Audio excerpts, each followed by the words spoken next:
Are you ready to stop the self-sabotage and create the life you desire?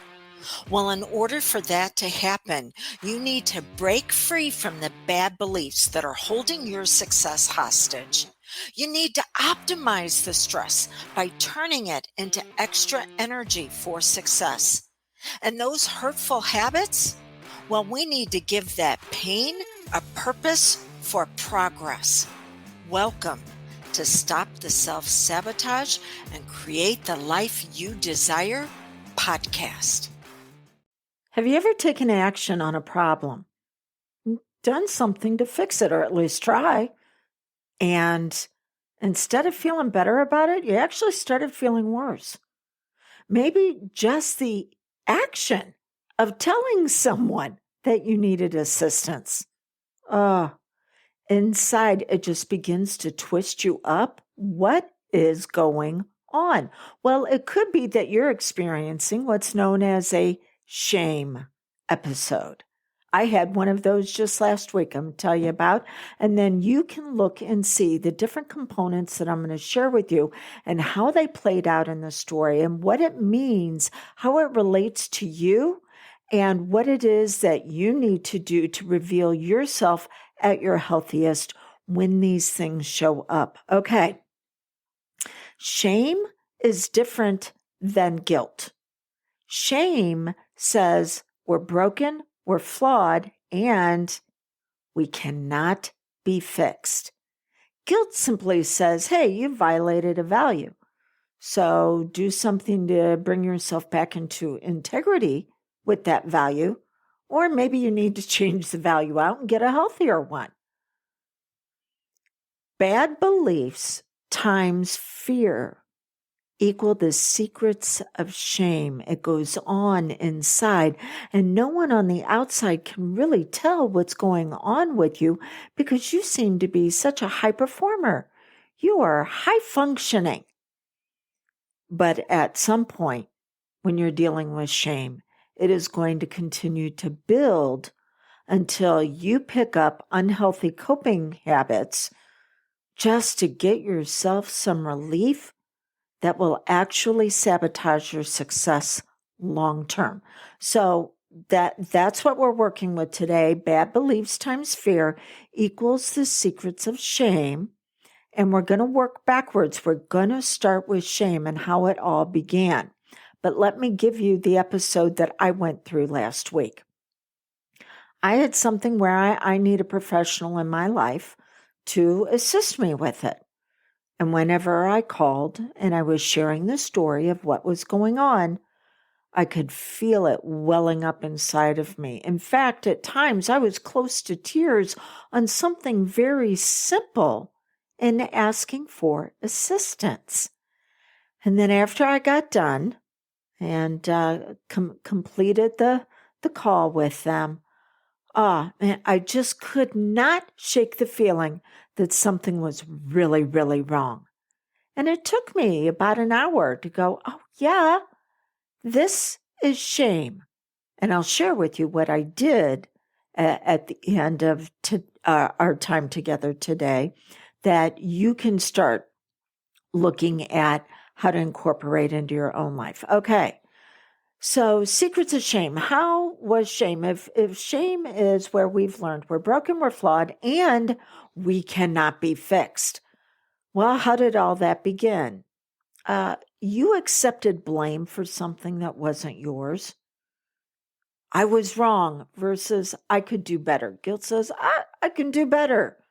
Shame, no. See, there was somebody in your life or a group of somebodies that were supposed to be the ones who took care of you.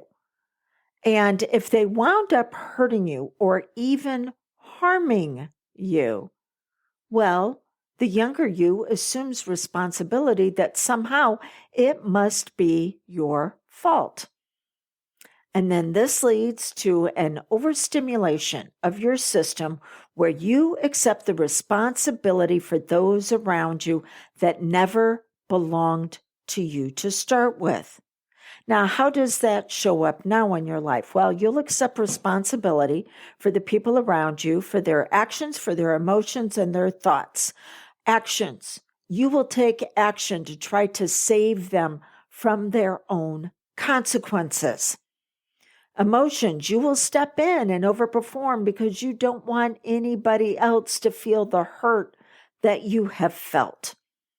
And mentally, you will be overstimulated to give them trust and give them respect that they did not earn. You will do what's known as a caretaking cover-up. Okay, so my original story that showed up with the shame, at least what came to mind, was I was 13 and my mom had to take me to the emergency room because I had gotten into a fight with my dad and he broke my arm. And she tells them whenever they're doing the intake that I fell down the steps. That's how I got the bruises, the welts all over me, and that's how I broke my arm. Now, the nurse, whenever she got a chance, she's like, yeah, that really didn't happen, did it? And I'm like, no. Got into a fight with my dad. Well, because of my dad's position, there was a cover-up that took place. And a few months later, because I was afraid to go home, because I was afraid I was going to get beat again, because I did something I wasn't supposed to do. I skipped school. I was actually charged with being a runaway and was put in front of a juvenile judge. And he's like, why didn't you go home after your dad found out that you skipped school? And I said, because I was going to get beat again. And if you look at my record, it's there of what he did. And he goes, yeah, but if you weren't an incorrigible child, you wouldn't have to be treated like this. And I was put on probation for 5 years. Okay. Caretaking cover-up. Now, maybe your situation wasn't as intense as mine, or maybe it was worse.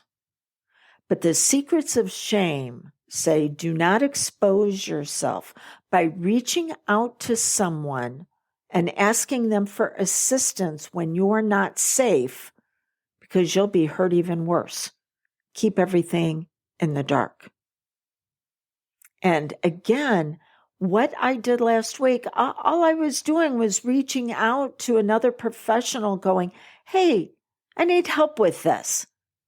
Never thinking that it was going to trigger a shame episode. Okay, so the secrets of shame, but we're backing up.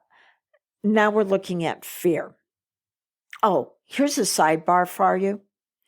If you have to tell someone repeatedly when you're at your lowest point, when you are your most vulnerable, when you are your most exposed, if you have to tell them repeatedly, and typically for me, that's 3 times.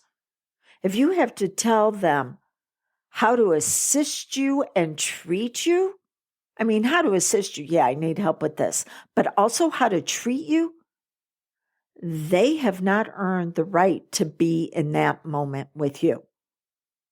My biggest imprint is reaching out to someone whenever I was told that I potentially had cancer. Wouldn't know yet. And so I was rallying my support system, and I reached out to somebody who said, what'd you do to cause this? Yeah, they had a couple of other times after that, and then it was like, no, you can no longer be that close to me. Boundaries keep you safe.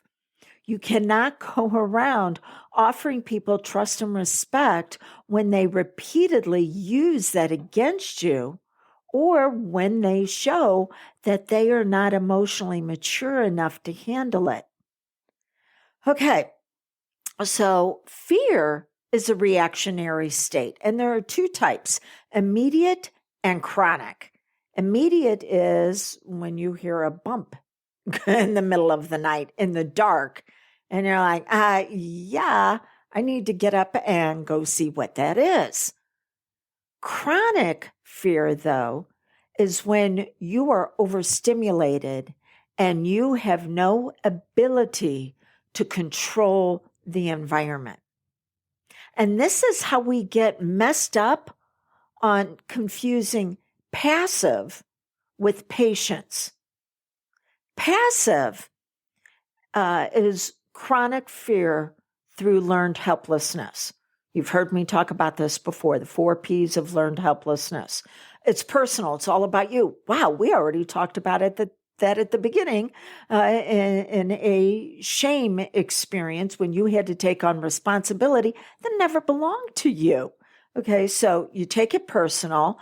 It's permanent. It's always going to be like this way. It's pervasive. It infiltrates every area of your life, and it is power over, power under, because your subconscious, which runs all of your habits and patterns, whether it's for pain or progress, your subconscious does not use language, it uses symbols.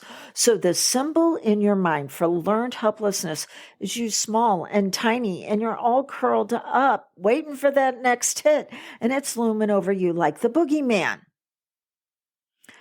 All right, patience. Patience says that there's a potential in this situation, whether it's with another person, whether it's with an experience, but I see the potential, not the possibility. I'll talk about that in a moment. I see the potential, and we're going to put boundaries in place, okay, to where, yeah, things have to be earned, but we're also going to start using the best parts of us and ask the person that we're engaging with to bring the best parts of them. And together we can create something of significance. That's the level of worth. On the core 4, you've got certainty, you've got freedom, you've got worthiness, and you've got love. Worthiness comes from partnering up in an experience where you become more than what you could have by yourself. And it's through people. We only grow. The brain only grows through relationships with others. Okay. So what's the difference between possibility and potential? It's possible anybody could become an astronaut. It's possible. Potential. Do you have the money to pay somebody to take you up in space? Or did you do what was needed to do to actually vie for one of those coveted positions? So why we all have possibility. Potential is what we possess in our hands right now to move forward. And I will tell you right now, through shame, we were taught to look at possibilities, not potential. And that will get you in a whole hoop and bunch of pain, let me tell you from personal experience. So when it is chronic fear, we are taught what's called reactionary based. So we have reactions and we have responses. Reactions are based on past pain. Responses are based on future impact.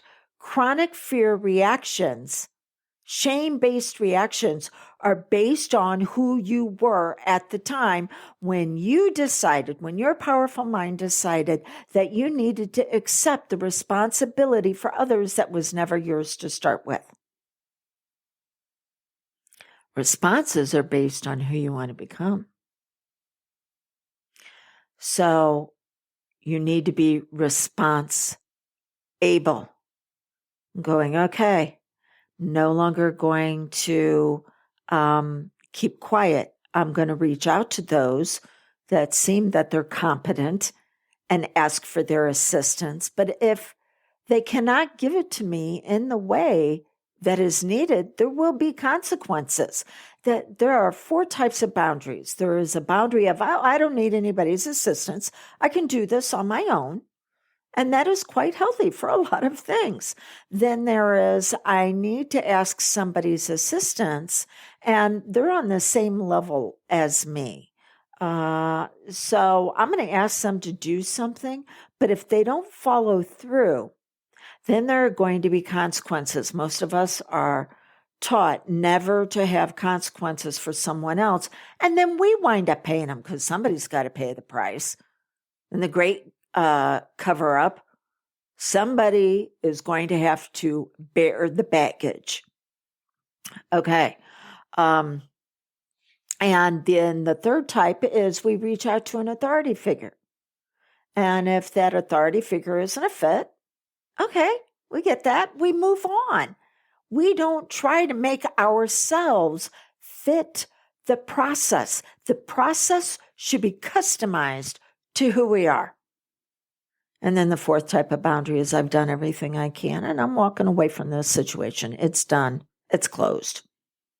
Okay. So you want to start looking at boundaries based on who you are becoming so you can be response able.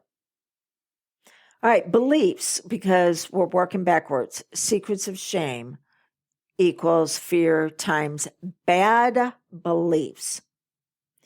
So a belief actually has three components to it if it's healthy. It is something I get it out. It is something that you have accepted as the truth. It is worthy of your trust. And you act upon it. Oh, that's a healthy belief. Bad belief, something you consider to be true, and you act on it. In other words, you were overstimulated into action, thinking that you were the one responsible. And then you set up unhealthy coping habits to give you some relief. A lot of people, whenever they're like, yeah, I need to quit overeating. I need to quit drinking too much. I'm like, that is just how you get relief. We actually need to get to the cause of all of this. We need to get to the root that is producing bad fruit. Okay. By the way, trust, 5 levels of trust. Number 1, they get you. Number 2, they are for you. Number 3, they are a person of character. There's values. Number 4, they have a track record. Number 5, the top level. Now the two of you can really create something significant. That is when you should be trusting them. Here's the thing. You will give dysfunctional trust because you know them. You get them. You're for them. You're the one that has the track record. You're the person of character. And then the 5th level, the top one, it all gets weaponized and used against you. They have to earn your trust and your respect. Okay. So a bad belief is missing that middle section where it's worthy of your trust. So your bad beliefs are simply incomplete. Okay, so what do you need to do to stop the self-sabotage and create the life you desire? When it is a shame episode, understand the younger you who learned how to dysfunctionally care and cover up for others at the expense of your self-confidence, your self-esteem, and self-worth, she's the one or he's the one that has been triggered. And overstimulating into overperformance is going to make it any better. So you just assure yourself, you're assuring that younger you that this is learned. It is incomplete, so it can be relearned. You're going to need to put into boundaries. Relationship bargaining at the expense of yourself is going to have to be stopped and replaced with trust and respect. And so we're actually looking at now a new formula. Brilliant beliefs times focus of fulfillment equals the story of success. So your brilliant beliefs, there are things that are absolutely phenomenal about you. They're excellent. And they have nothing to do with overcompensating and caretaking cover-ups. That has been a distraction from the destiny that is calling you forward. So what is absolutely brilliant about you? When I was in this situation last week, and after I hung up and I'm like, oh my gosh, I'm in a shame episode. What's brilliant about me? I know how to ask for assistance. Oh, it had to be learned. Boy, I was the one that took care of everybody. My younger sister, I was 18 whenever I got married. And so she was 12. And I just discovered this a year or so ago. She said she cried and cried and cried because the one mom that she knew would take care of her had just left, had just abandoned her. Oh, that's another set of issues, right? Okay. So brilliant beliefs. What did she have to learn? She had to learn at that point to take care of others. I did not, or take care of herself.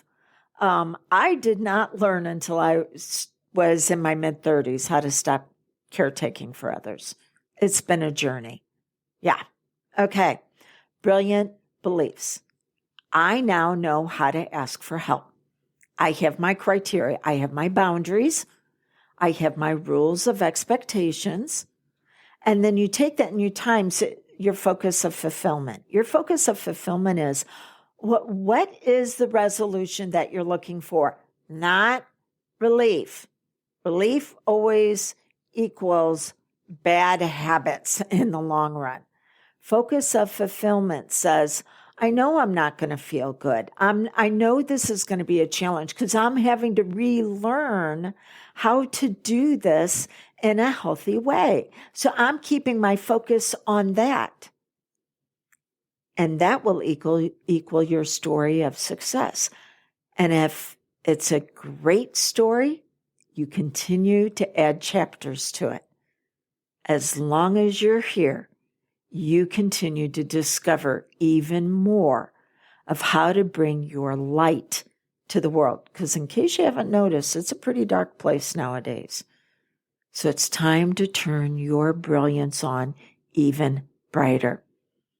If I can assist you with that, then reach out for a complimentary coaching call and let's make sure that I'm the good fit for you, that I can customize things for you, not making you fit somebody else's process.